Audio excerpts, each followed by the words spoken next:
But first, I am extremely humbled and honored to be here. That's not on the page. You guys could have chose anyone to ask to come down here, but you chose HUD. And for that, I'm extremely grateful. So I bring greetings on behalf of President Biden, my Vice President Harris, my SOAR, and in particular, Secretary Fudge, our 18th Secretary of Department of Housing and Urban Development. Today, I have 4 pages to tell you the HUD story, but I'm not going to tell you that. But I want to tell you that our mission at HUD is as diverse as this room. Our goal is to absolutely bring everyone home. So what does that mean? What does that look like? First and foremost, I know everybody's interested. How do we serve our underserved communities? How do we tap into those resources to not just put a Band-Aid on it, but truly to help those who want to do something different, who want to bring their communities and put them in a different place? First of all, Secretary Fudge has charged the department, and definitely me, with looking for ways to increase the amount of homeownership opportunities, in particular in Black and Brown communities. We know that our Black and Brown communities, when disaster hits, are often those communities that have the hardest time recovering. And it's not for lack of will, it's not for lack of desire. So some of those pieces involve ensuring that the home buying process that we utilize through the FHA, Federal Housing Authority, insured mortgages, that is a sound home buying process, and that people understand, how do I access those funds? How do I apply for the paper? How do I just apply? What is it that I can do? We also know that Black and Brown borrowers, period, not even just Black and Brown nowadays, but they're saddled with student loan debt. Oftentimes, we send our babies to school across multiple communities, whether it's our tribal communities, our just average everyday working communities. We're sending our kids to school and they are coming out with debt more than our houses, more than my first house. So as part of trying to address some of those issues, what HUD has done is ensure that the student loan debt we've changed the way the calculations occur so that those calculations, if they're making their student loan payments on time, my student loan payment, I don't know about you guys, is $1,032.18. The fact that I know that says something. But really, it's taking that. If you're making all of your payments on time, then we're using that as part of your credit history. That is historically different than what's been done in the past. That student loan those payments have not been calculated into our credit history, but has instead been held against us. So that's one of the steps under the leadership of Secretary Fudge that we've really done to try to make a difference in our kids' lives, in our communities' lives. One of the other things that we've done when we start talking about looking at affordable options, just this summer, we awarded the city of Lake Charles in Louisiana $40 million grant under the Choice Neighborhoods program. How many are aware of Choice Neighborhoods and what that is?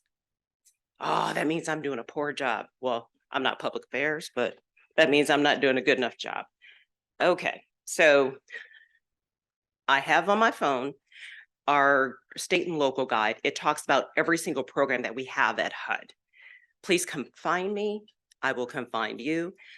But in particular, what this Choice Neighborhoods initiative does, it allows cities, counties, and states to be able to put together plans, put together all your great ideas on what you want to do for your community. If you have, excuse me, if you have a school that you want, but you know that you need a community center that's attached to it, you know that you need to look at resources for your seniors, you know that I also need to look at some of the other social determinants of health. Bringing all those ideas together, putting them into an entire package, and then proposing that back to HUD. We have money to help with that. You have a college in your area? guess what? We have money for dorms.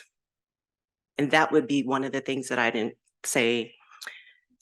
Thinking outside of the box that's some of the creativity that I would encourage everyone in this room to do, is look at those grants that are available, like the Choice Neighborhood, and say, okay, I know that my city doesn't have all the money, but I'm sorry, can I get a bottle of water? Oh, y'all are good. Sorry, I've been talking all day, so I know my staff is grateful that I'm here with you. But that's also one of the ways that we can be creative in putting together the different resources across the government. You want to look at agriculture. My colleagues back there at USDA, urban agriculture, that is one of our favorite programs at HUD. How do we combine the Department of Agriculture's money? How do we partner with the Department of Agriculture in building out spaces where people can build into their communities, community gardens?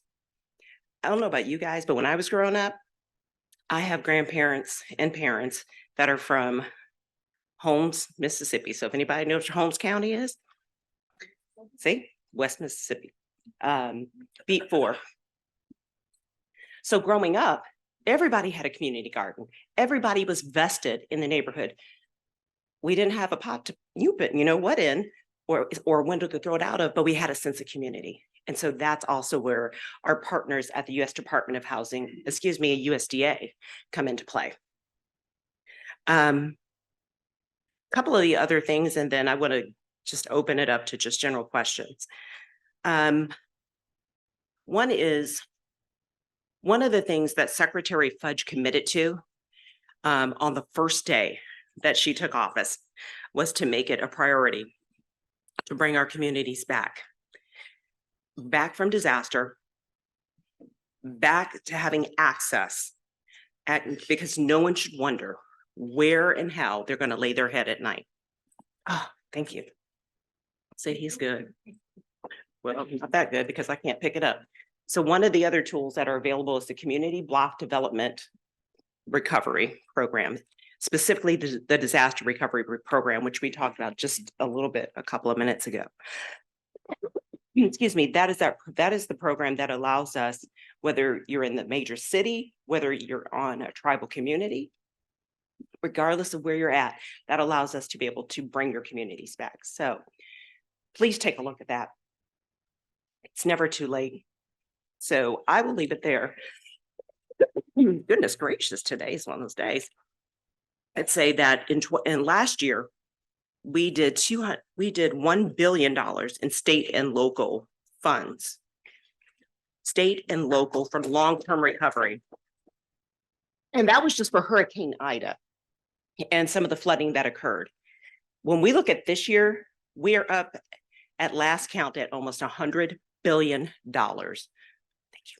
At almost $100 billion in funds, not funds that we've been able to get out the door yet, because we're still on our trying to figure out what we're doing and going back and asking Congress for that money.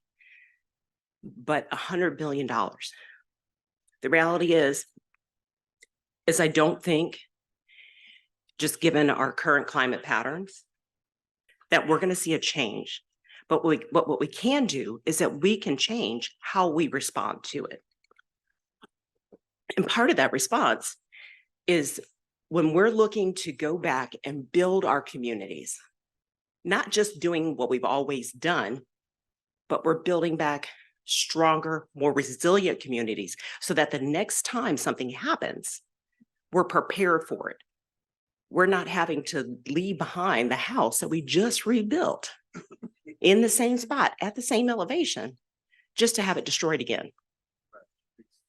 So I will say that I understand, having flown Hurricane Katrina and a number of the other disasters that have occurred across the United States, having been here in Louisiana, having been in Texas, I can tell you, I've seen firsthand the devastation. Y'all have lived the devastation. So please reach out to HUD in this particular area. Even if you don't listen to anything else I say, please look at what your cities are doing. Look at how we're rebuilding our communities. because they need us. We want you to come to us. We want to be your resources. We want to be good partners to you. So with that said, I'm going to stop talking and we're going to go straight to questions. I apologize to my staff because I know y'all are watching me again.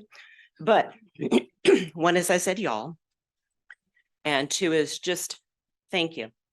Thank you for just being here and having the dialogue. Thank you for just caring enough to talk about how we build, grow, and develop our communities, not just for today, but for tomorrow. And it's not just Black and brown, but it's absolutely every community.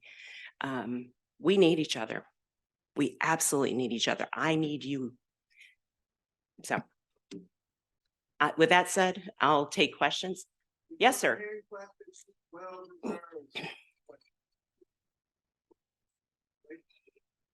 Thank you for being here. I really appreciate it. I know you have a busy schedule. Important job you have, and applaud all that you're doing.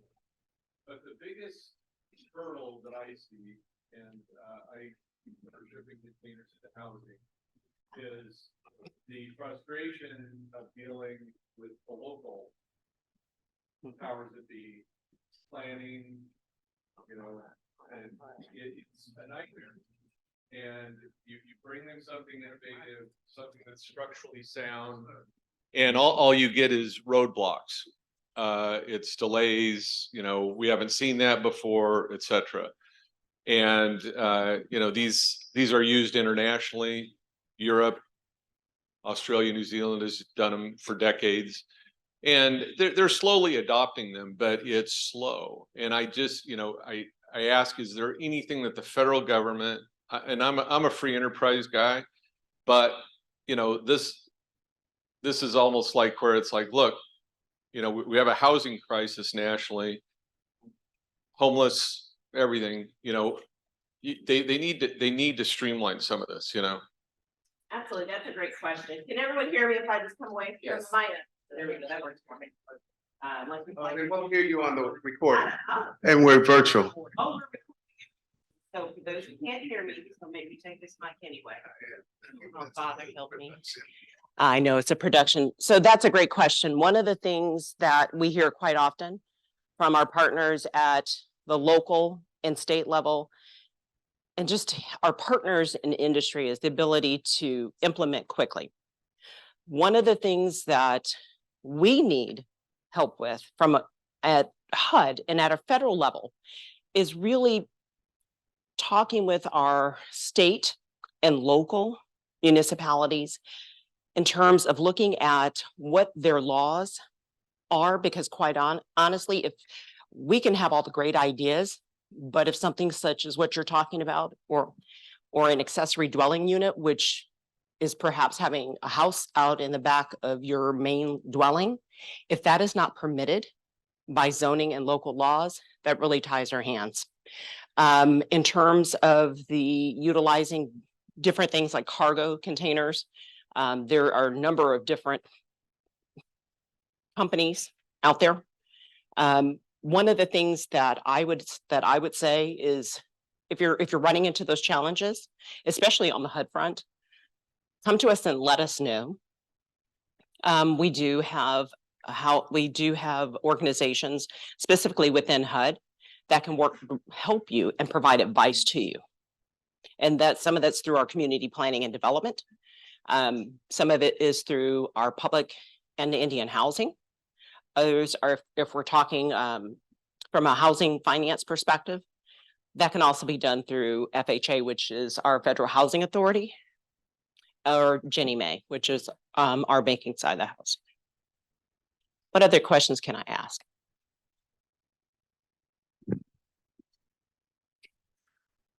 Mike Stubblefield, Southern University. I was quite curious about when you discussed the different agencies, federal agencies that you guys work with. But I'm very curious of whether there is like a joint application that really blends in the mission of HUD and say USDA, particularly rural development, and even the innovative technologies. For instance, the broadband investments, because I see a good opportunity to actually create these communities in these spaces that can attract new teachers, but also take advantage of some of the things where they're trying to provide broadband access to those spaces as well. and necessarily to reverse out migration in some of these communities?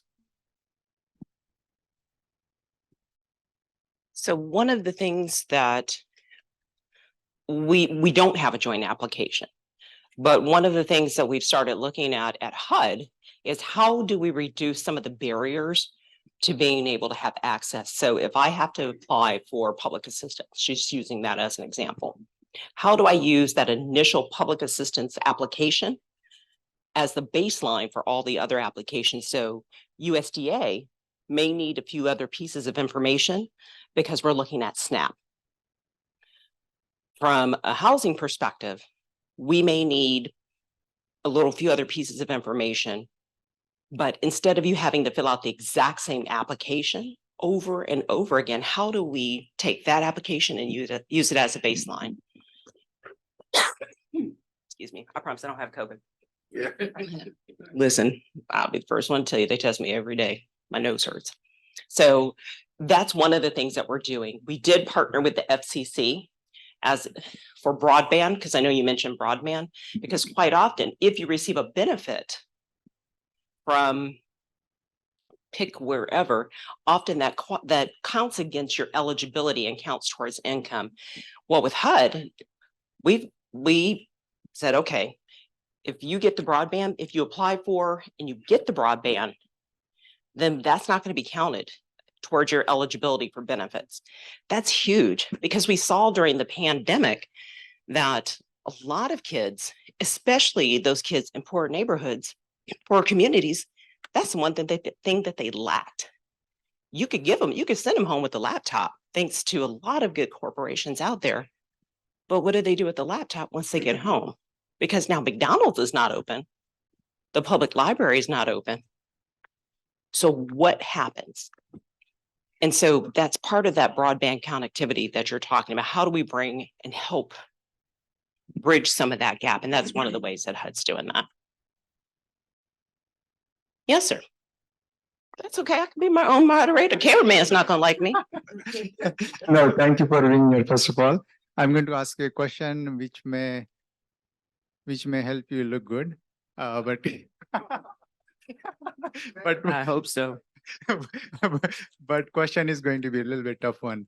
So I'm Hemant Bundele from IB Launch Company.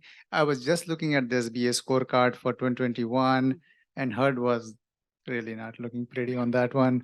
And he said I was going to look good on this one. But I got a good answer for you. I know you have. That's why I'm asking this. And we are a company, 8A HubZone, all that, and FPC's client as well, MBDA helping us grow. So we are a shovel-ready company. So we are here to help you meet your mission, meet your goals. So tell us, how can we? I have a card for you. I'm going to connect you with our SBA director. She is absolutely phenomenal. One of the things that, in recognition of the fact that we weren't doing as well as we wanted to do, is we stepped up our game in the SBA, on the SBA front. How do we connect with communities? So after this, please make sure that you get my little digital card, and I'll make sure to connect you with our SBA director. Awesome. Thank you so much. You're welcome.